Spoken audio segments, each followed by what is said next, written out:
Kepolisian daerah Nusa Tenggara Timur merespon cepat situasi darurat pasca erupsi Gunung Lewotobi Laki-Laki. 94 personil gabungan diterjunkan ke wilayah terdampak di Kabupaten Flores Timur untuk membantu penanganan darurat.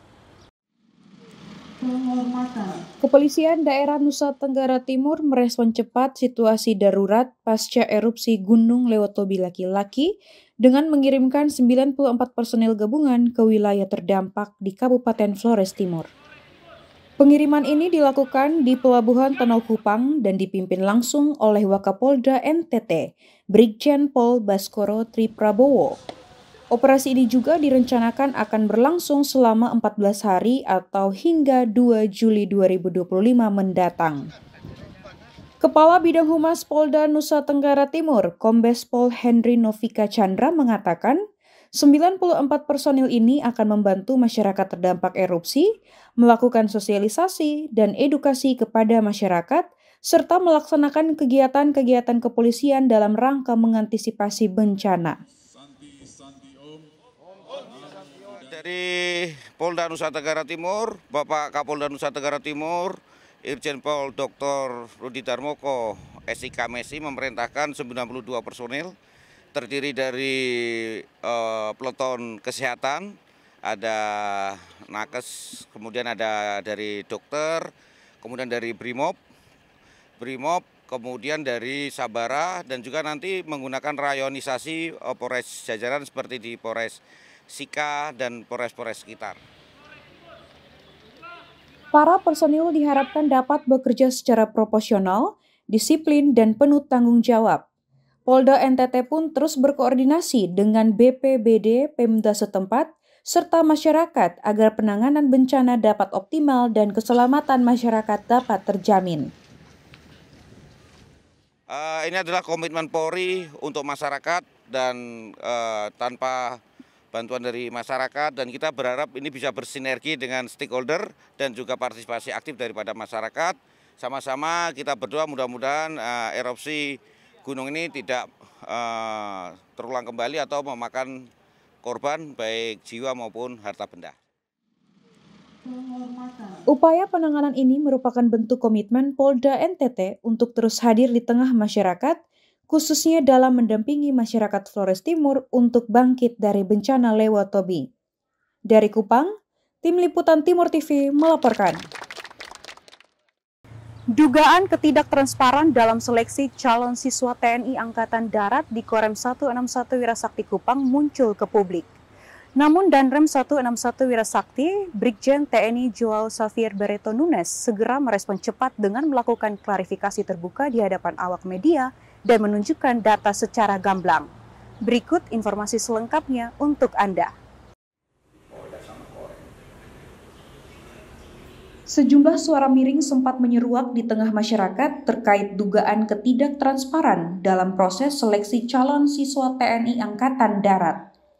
Namun Brigadir Jenderal TNI Joao Xavier Barreto Nunes selaku Komandan Korem 161 Wirasakti bergerak cepat menanggapi isu ini dengan menggelar konferensi pers terbuka.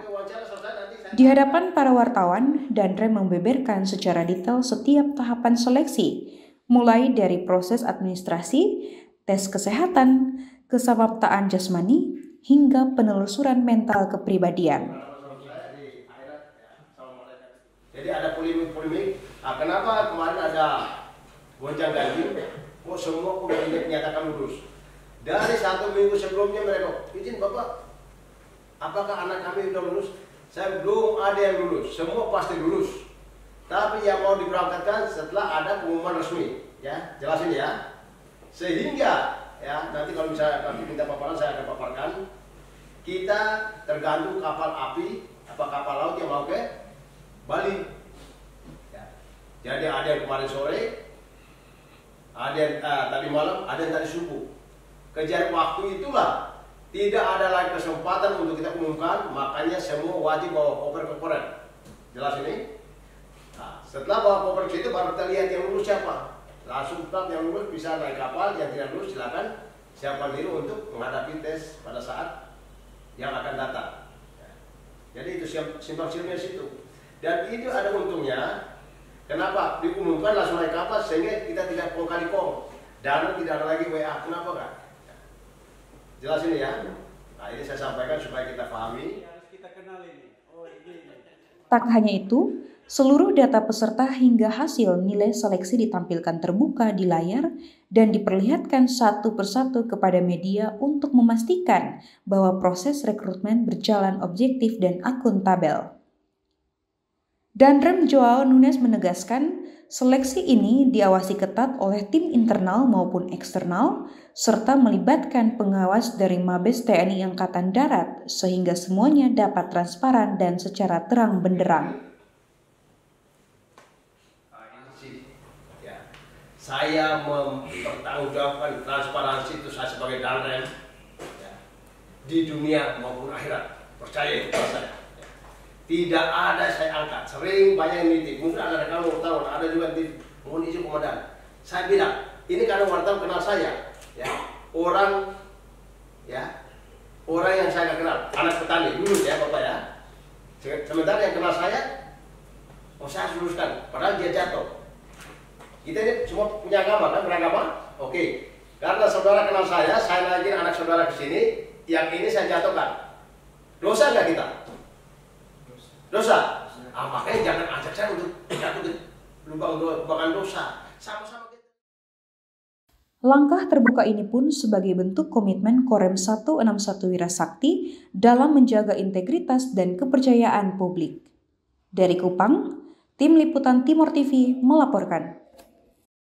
Dalam beberapa bulan terakhir, NTT khususnya Kota Kupang dilanda suhu dingin yang meningkat mulai dari sore hari dan suhu panas kering mulai dari pukul 10 hingga 16 sore. Nusa Tenggara Timur khususnya Kota Kupang kini dilanda suhu dingin di malam hari dan panas kering di siang hari. Saat ini Nusa Tenggara Timur sudah memasuki musim kemarau dan disebabkan oleh monsun Australia yang membawa udara yang bersifat panas kering dan dingin. Suhu di udara yang dingin ini disebabkan karena lapisan awan yang tidak melindungi bumi, sehingga kelembapan di sekitar NTT khususnya Kota Kupang lebih terasa dingin. Hal ini juga terjadi di siang hari, udara dari Australia membuat kulit terasa kering.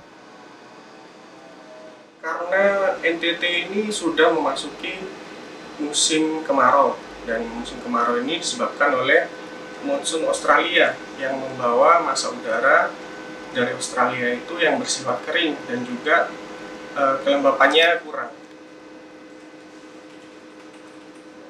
Massa udara yang kering ini menyebabkan cakupan awan di wilayah NTT, khususnya untuk di Kota Kupang, itu cakupan awannya kurang. Jadinya energi yang dipancarkan oleh matahari ini langsung tembus ke permukaan bumi. Jadinya cuaca di siang hari itu jadinya lebih cenderung terik dan panas. Dan juga pada malam hari karena tidak ada cakupan awan, energi yang dipancarkan oleh bumi itu tidak terhalang oleh awan, jadi cenderung suhunya lebih cepat dingin.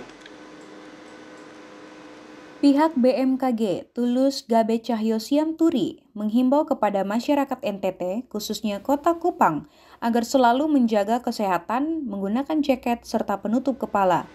Ia menjelaskan pihak BMKG selalu mengupdate kegiatan cuaca pada platform digital BMKG. Dari Kupang, Tim Timor TV melaporkan. The Art Cafe hadir sebagai destinasi baru di Kota Kupang dengan mengusung konsep unik perpaduan kopi dan galeri seni. Informasi selengkapnya akan hadir sesaat lagi, tetaplah bersama kami.